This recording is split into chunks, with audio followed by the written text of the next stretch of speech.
हमने कुछ दिन पहले क्रिसमस मनाया, बड़े धूमधाम से प्रभु के देह धारण का पर्व मनाया, प्रभु के संसार में आगमन का पर्व मनाया। हम जानते हैं जब प्रभु यीशु गौशाले में जन्म लिए तो पूरी दुनिया में इस मुक्तिदाता के आगमन के बारे में किसी को नहीं मालूम था। मरियम और यूसुफ को मालूम था, और हम जानते हैं बाकी सब कुछ जानवर थे वहां पे। लेकिन ईश्वर ने यीशु के आगमन के बारे में, मुक्तिदाता के जन्म के बारे में धीरे धीरे प्रकाशना देना शुरू किया। ईश्वर ने उन गरीब गडेरियों को बताया कि आप लोगों के लिए एक मुक्तिदाता का जन्म दाऊद के नगर में हुआ है, और वे जाते हैं, जैसे कहा गया था वैसे पाते हैं और प्रभु की आराधना करते हैं, वापस जाते हैं। सब लोगों को इसके बारे में बताते हैं। उसके बाद मत्ती के सुसमाचार के अध्याय 2 में आप पढ़ेंगे, वाक्य 1 से 12 तक हम पढ़ते हैं वहां पर कि अचानक एक तारा दिखाई दिया आसमान पर, और उस तारे को देखकर 3 ज्योतिषियों ने अनुमान लगाया कि एक विशेष तारा है, और वो तारा चलता है और आगे बढ़ता है। उस तारे को देखकर उनको विशेष ज्ञान प्राप्त हुआ, एक विशेष व्यक्ति का जन्म हुआ है, संभवतः एक विशेष राजा का जन्म हुआ है। और उस तारे के सहारे वे गौशाले तक पहुंच जाते हैं, वचन में बताता है। केवल मत्ती के सुसमाचार में हमें इसके बारे में पढ़ने को मिलता है। एक तारे के द्वारा 3 ज्योतिषी पूरब के देशों से, हम नहीं जानते कहां से, उस गौशाले तक पहुंच जाते हैं और प्रभु को पहचानते हैं, प्रभु को पाते हैं। एक तारा 3 ज्योतिषियों को परदेश से यीशु के सानिध्य तक ले आता है। एक तारा, वो तारा 3 ज्योतिषियों को बहुत दूर दूर देशों से यीशु के पास लेके आता है। हम पढ़ते हैं फिलिपियों के पत्र के अध्याय 2 वाक्य 15 में, वहां लिखा हुआ है, संत पौलुस कहते हैं, आप निष्कपट और निर्दोष बने रहें और इस कुटिल एवं पथभ्रष्ट पीढ़ी में ईश्वर की सच्ची संतान बनकर आकाश के तारों की तरह चमके। पौलुस कहते हैं, इस कुटिल एवं पथभ्रष्ट पीढ़ी में ईश्वर की सच्ची संतान बनकर आप आकाश के तारों की तरह चमके। हर विश्वासी को एक तारे की तरह बनना चाहिए। जिस तरह एक तारा लोगों को यीशु के पास ले आता है, उसी तरह हर विश्वासी को, हर मसीही को लोगों को यीशु के पास ले आने की जिम्मेदारी है। अब मार्कुस के सुसमाचार में एक बहुत सुंदर प्रकरण सुनते हैं। मार्कुस के सुसमाचार के अध्याय 5 में पढ़ेंगे कि प्रभु यीशु गलीलिया झील पार कर गए, उस पार गेरेसा नामक जगह पहुंच गए, और नाव से उतरते ही एक ऐसा आदमी यीशु के पास आता है जिसका विवरण वहां पे दिया गया है कि अबदूतों से ग्रस्त था। आगे आप पढ़ेंगे उसके अंदर अबदूतों की सेना थी और वह किसी के वश में नहीं रहता था। जंजीरों को तोड़ डालता था, बेड़ियों को टुकड़ा टुकड़ा कर देता था, कब्रिस्तान में भ्रमण करता था, चीखता चिल्लाता था, कपड़ा नहीं पहनता था, लोग उसको देखकर डर जाते थे। एक ऐसे इंसान को अबदूतों से छुड़ाने के लिए प्रभु यीशु गलीलिया झील पार करके उस पार पहुंच जाते और उसको उन अबदूतों की सेना से छुटकारा दिया। तो वचन में लिखा हुआ है वो शांत होकर वहां पे बैठ गया, कपड़ा पहनकर यीशु के पास। जब प्रभु यीशु उठकर झील पार करने के लिए चले आए तो उसने प्रभु से कहा कि प्रभु मुझे भी आप अपने संग रख लीजिए। तो प्रभु ने क्या कहा, वचन में लिखा हुआ वाक्य 19 में, मार्कुस अध्याय 5 वाक्य 19 में क्या लिखा है, उसकी प्रार्थना अस्वीकार करते हुए ईसा ने कहा, अपने लोगों के पास अपने घर जाओ और उन्हें बता दो कि प्रभु ने तुम्हारे लिए क्या क्या किया है और तुम पर किस तरह कृपा की है। एक बार और सुन लीजिए, प्रभु ने क्या कहा? अपने लोगों के पास अपने घर जाओ और उन्हें बता दो कि प्रभु ने तुम्हारे लिए क्या क्या किया है और तुम पर किस तरह कृपा की है। अगले वचन में लिखा हुआ है, वो चला गया और सारे देकापोलिस में ये सुनाता फिरता रहा कि ईसा ने उसके लिए क्या क्या किया था, और सब लोग अचंभे में पड़ जाते थे।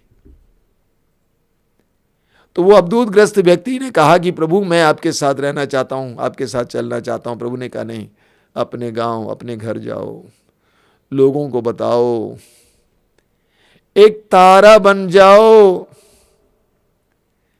एक तारा बन जाओ। वचन में लिखा हो पूरे देकापोलिस जाकर वचन सुनाया। एक बहुत बड़ा प्रांत है, जैसे बिहार हुआ, यूपी का एक हिस्सा हुआ, केरल हुआ, पूरे प्रांत में जाकर लोगों को घूम घूम कर सुसमाचार सुनाता है कि मैं क्या था और प्रभु ने मेरे साथ क्या किया है। आज का ये त्योहार हमें याद दिलाता है कि हमें भी तारा बनना चाहिए। राजाओं के दूसरे ग्रंथ में उसके अध्याय 5 में हम नामान नामक एक कोढ़ी के बारे में पढ़ते हैं। नामान आराम का सेनाध्यक्ष था, इतने बड़े पद पे था, लेकिन दुर्भाग्यवश उसके शरीर में कोढ़ था। और नामान के घर पे एक दासी काम करती थी, वह विश्वासी थी, यहूदी थी, और वो जानती थी कि इस्राएल में एक ऐसा नबी है एलीशा, जो ऐसे रोगियों को चंगा कर सकता है। अब देखिए, वह दासी अपनी मालकिन से कहती है कि काश मेरे मालिक इस्राएल चले जाते और वो नबी उनके लिए प्रार्थना करते, वो चंगा हो जाते। उस दासी की बात को सुनकर नामान एलीशा के पास चला आता है और अंत में एलीशा के कहने के अनुसार वो करता है और नामान चंगा हो जाता है, उसकी कोढ़ की बीमारी समाप्त हो जाती है। और उसके बाद नामान क्या करता है? नामान न उपहार एलीशा को देना चाहा, लेकिन एलीशा ने इनकार किया। तो नामान एलीशा से कहता है कि आप मुझे इसके लिए इजाजत दें कि आपके यहाँ की कुछ मिट्टी मैं ले जाऊं, ताकि मैं उस पर खड़ा होकर जीवित परमेश्वर की आराधना कर सकूं। मैं अन्य देवी देवताओं को छोड़ दूंगा। इतना बड़ा सेनाध्यक्ष, उसके जीवन में परिवर्तन आता है, सच्चे ईश्वर को पहचानता है, उस ईश्वर की आराधना करना चाहता है।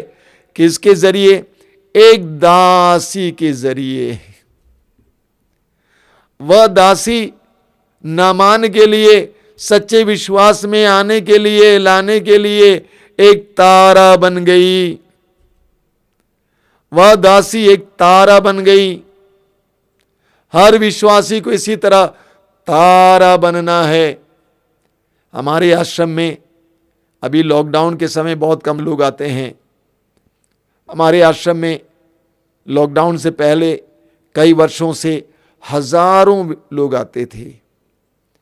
हर रविवार को सत्संग में कम से कम 2-3 हजार लोग आते थे, और हर महीने के सेकंड सैटरडे, दूसरे शनिवार को मासिक सत्संग होता है, उसमें करीब 7-8 या 10 हजार लोग आते थे।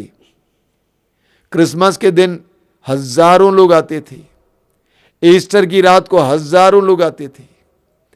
ये हजारों लोग आश्रम में कैसे आए? कौन उनको बुलाने ले जाता था? हमारा कोई एजेंट नहीं है, हमारा कोई एनिमेटर नहीं है, हमारा कोई प्रचारक नहीं है। हम लोग गांव में बहुत विरल जाते हैं। कैसे इतने सारे लोग आश्रम में आने लगे? इसका रहस्य मैं आपको बताना चाहता हूं। जो यहां पर आ जाता है, प्रभु का अनुभव करता है, प्रभु की कृपाओं का अनुभव करता है, वह वापस जाकर सब लोगों को बता देता है, अपने घर पे लोगों को बता देता है, अपने रिश्तेदारों में बता देता है, अपने मित्रों को बता देता है, सब लोगों में बता देता है। ऐसे धीरे धीरे धीरे धीरे 100 से 1000, 1000 से 10,000 ऐसा होता गया। एक एक व्यक्ति जो यीशु के पास आया तारा बन गया, यीशु का प्रचार करने लगा। मेरा एक मित्र थे, वो बोला करते थे, बाप खाए पेठा याद आए बेटा। यानी बाप को कोई अच्छी चीज मिल जाती है, तुरंत वो अपने बच्चों को याद करता है, अपने बच्चों के लिए कुछ लेने की कोशिश करता है। कहीं चला जाता है, कुछ मिल जाता है, तुरंत अपने बच्चों के बारे में सोचता है, अपनी पत्नी के बारे में सोचता है, उसको लेके आता है। उसी तरह जिसने प्रभु को पाया वो दूसरों को जाके बता देता है। आप पढ़ेंगे यूहन्ना के सुसमाचार के अध्याय 1 में उसकी वाक्य 35 से। एक बार यूहन्ना बपतिस्ता खड़े थे अपने 2 शिष्यों के साथ, और उस समय प्रभु यीशु वहां से गुजर रहे थे, और यीशु को देखकर उन शिष्यों से यूहन्ना बपतिस्ता ने कहा, देखो ईश्वर का मेमना जो संसार का पाप उठा ले जाता है। और दोनों शिष्य यीशु के पीछे हो लिए। यीशु ने मुड़कर पूछा कि तुम लोग क्या चाहते हो? कहा कि प्रभु आप कह रहते हैं। और वे दोनों जाकर यीशु के साथ रहे। वाक्य 40 और 41 में आप पढ़ेंगे, यूहन्ना अध्याय 1 वाक्य 40 और 41 में। उनमें से एक का नाम था अंद्रयास, और वो क्या करता है, वचन में लिखा हुआ है, वो सीधे अपने भाई सीमोन के पास जाता है, सीधे अपने भाई सीमोन के पास चला जाता और कहता है, हमें मसीह मिल गए हैं। और सीमोन भी यीशु के पास आ जाता है। दोनों यीशु के करीब के शिष्य हो जाते हैं, प्रेरित बन जाते हैं, अंद्रयास और सिमोन पेतरुस। यीशु के बारे में दूसरों को बताना एक भला काम है, बुरा काम नहीं है। यीशु जैसे कीमती उपहार को दूसरों तक पहुंचाना एक भला काम है। इसी तरह उसी अध्याय में, यूहन्ना के सुसमाचार के अध्याय 1 उसके वाक्य 45 में आप पढ़ेंगे, यीशु से मिलने के बाद फिलिप अपने मित्र नतनएल के पास चला जाता है। फिलिप यीशु से मिलता है, उसके बाद अपने मित्र के पास चला जाता है, दोस्त के पास चला जाता है, और उसको भी यीशु के पास लेके आता है, और वो भी यीशु का शिष्य बन जाता है। ये चारों प्रभु यीशु के करीब के शिष्य बन जाते हैं, प्रेरित बन जाते हैं। बाप खाए पेठा याद आए बेटा। उन्होंने यीशु को देखा, अनुभव किया, और भी लोगों को बता दिया, आओ देखो आओ देखो। कई साल पहले एक शाम को एक माताजी मेरे पास आई, और उसने मुझसे कहा कि स्वामी जी मेरे लिए प्रार्थना कीजिए। मैंने पूछा क्यों, क्या बात है? मैं अपने मैके जा रही हूं। मैंने पूछा क्यों, कोई खास समारोह है वहां पे, कुछ मनाया जा रहा है, कोई शादी है? कहा कि नहीं स्वामी जी, वहां पे लोग अंधेरे में है ना, उनको भी प्रकाश में लाना चाहिए। कितनी सुंदर बात है। उस माता जी ने महसूस किया कि मेरे मैके के लोग अंधेरे में हैं, अंधविश्वास में हैं, उनको भी विश्वास में लाना है, उनको भी प्रभु के पास लाना है। वो माता जी उस उम्र में भी एक तारा बन रही थी, मुक्तिदाता के पास लोगों को लाने के लिए एक तारा बन रही थी। कितनी सुंदर बात है। हमें यूहन्ना के सुसमाचार के अध्याय 4 में पढ़ने को मिलेगा, आपने बार बार सुना है, समारी स्त्री के बारे में।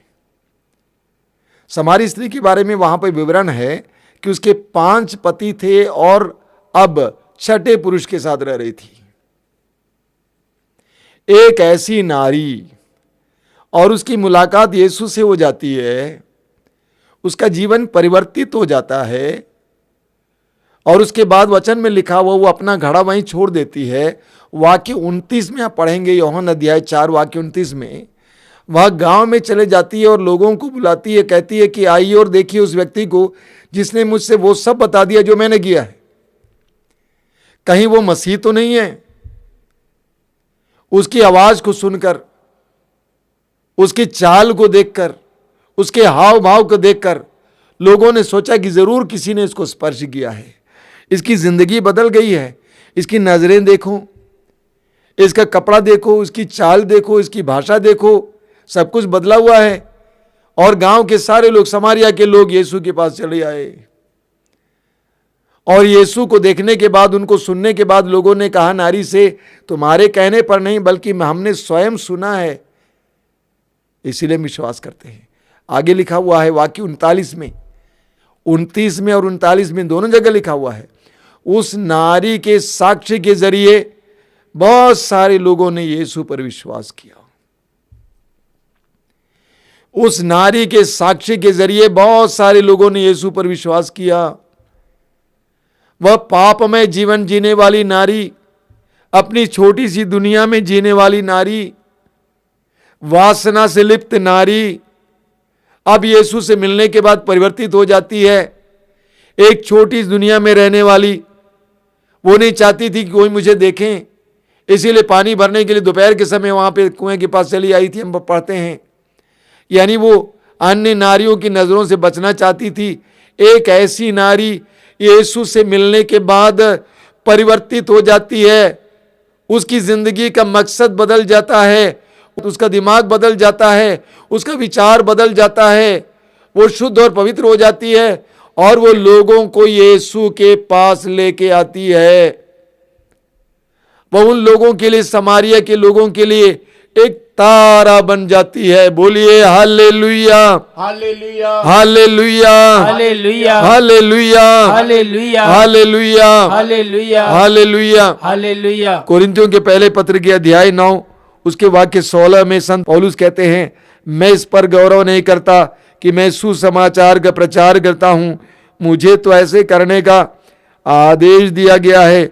धिक्कार मुझे यदि मैं सुसमाचार का प्रचार ना करूं। एक बार और पढ़ता हूं, पौलुस कहते हैं, मैं इस पर गौरव नहीं करता कि मैं सुसमाचार का प्रचार करता हूं, मुझे तो ऐसा करने का आदेश दिया गया है। धिक्कार मुझे यदि मैं सुसमाचार का प्रचार ना करूं। पौलुस यहां पर दो बात कहते हैं। पहली बात यह है, अगर मैं सुसमाचार की घोषणा करता हूं तो इसके लिए मुझे गर्व करने की जरूरत नहीं है। क्यों? क्योंकि मुझे तो आदेश दिया गया है, ये मेरी जिम्मेदारी है। एक जिम्मेदारी मेरे कंधे पर रखी गई है। अंग्रेजी में इसका अनुवाद कुछ अलग है, वहां पे इस तरह है कि वो जिम्मेदारी मुझे दी गई है। सुसमाचार की घोषणा करने की जिम्मेदारी हर विश्वासी को दी गई है, क्योंकि सुसमाचार आपको ही प्राप्त है। जिसे सुसमाचार प्राप्त है उसकी घोषणा करने की जिम्मेदारी उसको दी गई है। मत्ती के सुसमाचार के अध्याय 28 उसके वाक्य 19 और मार्कुस के सुसमाचार के अध्याय 16 वाक्य 15 के अनुसार प्रभु यीशु की अंतिम आज्ञा यह है, संसार के कोने कोने में जाकर सुसमाचार की घोषणा करो। सुसमाचार सुनाना एक जिम्मेदारी है हर विश्वासी की। आगे पौलुस कहते हैं, धिक्कार मुझे यदि मैं सुसमाचार का प्रचार ना करूं। धिक्कार मुझे यदि मैं सुसमाचार का प्रचार ना करूं। धिक्कार मुझे यदि मैं सुसमाचार की घोषणा ना करूं। सुसमाचार जीवन प्रदान करने वाला है। सुसमाचार लोगों को बंधनों से आजाद करने वाला है। सुसमाचार लोगों के जीवन में ईश्वर की कृपाएं लाने वाला है और उसको ना सुनाना एक प्रकार का न्याय है, संसार के प्रति अन्याय, लोगों के प्रति अन्याय। पौलुस कहते हैं, धिक्कार मुझे यदि मैं सुसमाचार का प्रचार ना करूं। प्रेरित चरित्र में आप पढ़ेंगे पेतरुस के बारे में अध्याय 4 में, जब पेतरुस और अन्य लोगों के जरिए बड़े बड़े चमत्कार प्रकट होते थे। इसीलिए यहूदी धर्म गुरुओं ने उनको बुलाया और उनसे कहा कि तुम यीशु नाजरी का प्रचार नहीं करोगे, तुम यीशु नाजरी का प्रचार नहीं करोगे। वाक्य 20 में लिखा हुआ, प्रेरित चरित्र अध्याय 4 वाक्य 20 में पेतरुस कहते हैं, जो हमने सुना और देखा है उसके बारे में ना कहना हमारे लिए असंभव है। जो हमने सुना और देखा है उसके बारे में ना कहना हमारे लिए असंभव है। पेतरुस ने स्वयं देखा, पेतरुस ने स्वयं सुना। हम पढ़ेंगे पेतरुस के दूसरे पत्र के अध्याय 1 वाक्य 16 और 17 में पेतरुस कहते हैं, जब हमने आप लोगों को अपने प्रभु ईसा मसीह के सामर्थ्य तथा पुनरुत्थान के विषय में बताया तो हमने कपट कल्पित कथाओं का सहारा नहीं लिया, बल्कि अपनी ही आंखों से उनका प्रताप उस समय देखा जब उन्हें पिता परमेश्वर ने सम्मान तथा महिमा प्राप्त हुई और भव्य ऐश्वर्य में से उनके प्रति एक वाणी ये कहती हुई सुनाई पड़ी, यह मेरा प्रिय पुत्र है, मैं इस पर अत्यंत प्रसन्न हूं। पेतरुस कहते हैं कि हमने स्वयं उनके प्रताप को देखा है और उस आवाज को सुना है, और जो हमने देखा और सुना, यीशु के जीवन में यीशु के द्वारा जो चमत्कार और चिन्ह प्रकट हुए उसको हमने देखा और सुना है। इसके बारे में नहीं कहना हमारे लिए असंभव है। बोलिए hallelujah, hallelujah, hallelujah, hallelujah, hallelujah, hallelujah, hallelujah, hallelujah, hallelujah. Hallelujah. मत्ती के सुसमाचार के अध्याय 5 में, मत्ती के सुसमाचार के अध्याय 5 उसके वाक्य 14 से 16 तक प्रभु इस प्रकार कहते हैं, तुम संसार की ज्योति हो। पहाड़ पर बसा हुआ नगर छिप नहीं सकता। लोग दीपक जलाकर पैमाने के नीचे नहीं बल्कि दीवट पर रखते हैं, जहां से वो घर के सब लोगों को प्रकाश देता है। उसी प्रकार तुम्हारी ज्योति मनुष्यों के सामने चमकती रहे, जिससे वे तुम्हारे भले कामों को देखकर तुम्हारे स्वर्गीय पिता की महिमा करें। प्रभु यीशु कहते तुम संसार की ज्योति हो। ज्योति को छिपाना नहीं चाहिए बल्कि उसको दीवट पर रखना है ताकि सबको प्रकाश मिल जाए। हर विश्वासी एक तारा है, एक ज्योति है। प्रभु कहते तुम्हारे भले कामों को देखकर लोग तुम्हारे स्वर्गीय पिता की महिमा करेंगे। तुम्हारे अच्छे जीवन को देखकर लोग तुम्हारे स्वर्गीय पिता की महिमा करेंगे। तुम्हारे मधुर वाणियों को सुनकर लोग तुम्हारे स्वर्गीय पिता की महिमा करेंगे। सुसमाचार में हम पढ़ते हैं, एक बार प्रभु यीशु के वचनों को सुनकर एक नारी गदगद हो गई। उसने कहा, धन्य है वो गर्भ आपको धारण किया और धन्य है वे स्तन जिससे आपने पिया। यानी यीशु के कार्यों को देखकर वो उनकी माता की महिमा करती है। प्रभु यीशु कहते तुम्हारे भले कामों को देखकर स्वर्गीय पिता की महिमा हो। तुम्हारा जीवन इस प्रकार हो, तुम्हारी वाणी इस प्रकार हो, तुम्हारे कार्य इस प्रकार हो कि तुम्हारे स्वर्गीय पिता की महिमा हो और तुम प्रकाश देते रहो। हर विश्वासी का काम है प्रकाश देना। हर विश्वासी का काम है तारा बनना। इस संसार में कितना अंधेरा है हम जानते हैं, कितनी अशांति है, कितना अत्याचार है, कितना शोषण है, कितना अन्याय है, कितना झूठ है, कितनी अश्लीलता है। ऐसे परिवेश में एक विश्वासी, एक मसीही चुपचाप अपने घर पे नहीं बैठ सकता। अंधेरा बढ़ेगा, आपको भी अंधेरा खा जाएगा। हर ज्योति का काम है चमकना, प्रकाशमान होना और भी ज्योतियां जलाना, ताकि अधिक से अधिक ज्योति बने। अंधेरा मिटता जाए, मिटता जाए, मिटता जाए। कई वर्ष पहले टीवी चैनल में हमने वचन का कार्यक्रम शुरू किया और उस समय हमारे पास कोई आय नहीं थी, कोई पैसा नहीं था, लेकिन मन में एक लगन था, एक इच्छा थी। इस अंधकार में संसार में प्रकाश को फैलाने का हम प्रयास करेंगे। कहा जाता है अंधेरे को कोसने से बेहतर एक मोमबत्ती जलाना है। अंधेरे को कोसने से बेहतर एक मोमबत्ती जलाना है।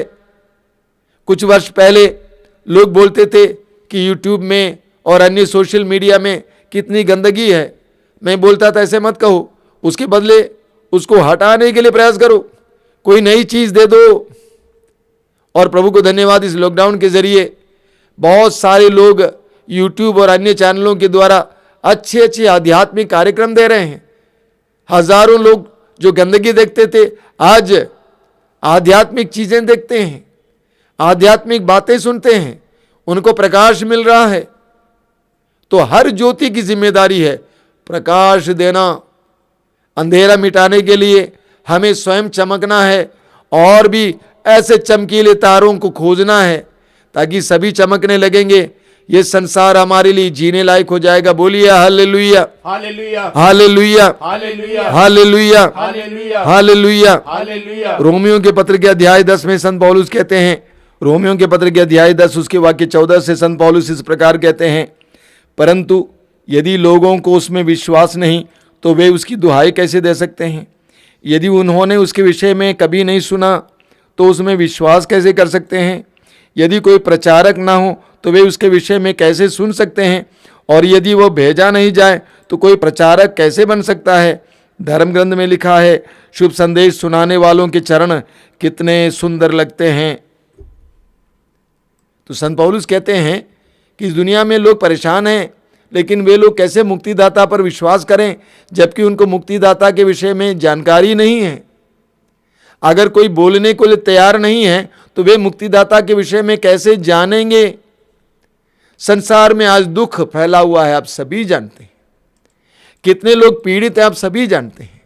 सभी लोग मुक्तिदाता की खोज में हैं।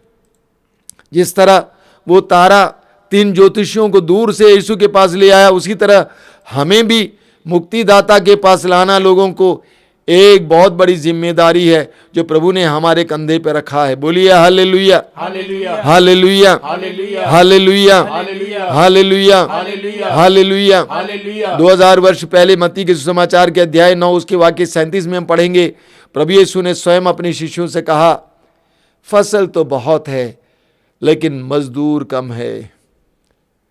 फसल तो बहुत है परंतु मजदूर कम है, इसलिए फसल के मालिक से प्रार्थना करो कि अधिक से अधिक मजदूरों को भेज दें। प्रभु यीशु ने स्वयं उस समय महसूस किया कि फसल बहुत है, लोग बहुत इच्छुक हैं मुक्तिदाता को जानने, सुसमाचार को सुनने के लिए, लेकिन मजदूर कम हैं। लोगों के पास सुसमाचार लेके जाने वाले, लोगों को सुसमाचार का मर्म को समझाने वाले, सुसमाचारी जीवन जीते हुए ईश्वर के प्रेम को उन तक पहुंचाने वाले बहुत कम हैं। इसीलिए प्रभु ने कहा, प्रार्थना करो फसल के मालिक पिता से कि अधिक से अधिक मजदूरों को इस संसार में भेजें। ये प्रभु की एक दुख भरी प्रार्थना है कि फसल बहुत है, लोग चाहते हैं लेकिन मजदूर बहुत कम हैं। हमें भी प्रार्थना करनी है कि प्रभु अधिक से अधिक लोगों को तेरे राज्य के विस्तार के लिए काम करने के लिए चुन, तैयार कर। इस्यास नबी के एक ग्रंथ के अध्याय 6 में हम पढ़ते हैं, इस्यास मंदिर में बैठा हुआ था। अचानक मंदिर परमेश्वर की महिमा से भर गया और इस्यास भी महिमा से ढक गया। इस्यास ने कहा कि हाय मर गया, मैं तो पापी इंसान, पापी होंठ वाला और ऐसे लोगों के बीच में रहता हूं और मैंने जीवित परमेश्वर की महिमा देखी है, मैं मर जाऊंगा। एक सराबिम जलते हुए अंगारे को लेके आता है और इस्यास के होंठों को स्पर्श करता है और कहता है, लो आप शुद्ध हो गए हैं। उसके बाद एक आवाज सुनाई देती है। प्रभु पूछते हैं, मैं किसे भेजूं, कौन मेरा संदेशवाहक होगा? इस्यास ने कहा, मुझे भेज, मैं तैयार हूं। मुझे भेज, मैं तैयार हूं। हर विश्वासी को यही कहना है, मुझे भेजिए, मैं तैयार हूं। इस अंधकार में संसार में एक तारे की तरह चमकते हुए लोगों को प्रकाश में लाने के लिए प्रभु मैं तैयार हूं। इस अंधकार में संसार में ज्योति बनकर लोगों के जीवन को प्रकाशित करने के लिए मैं तैयार हूं।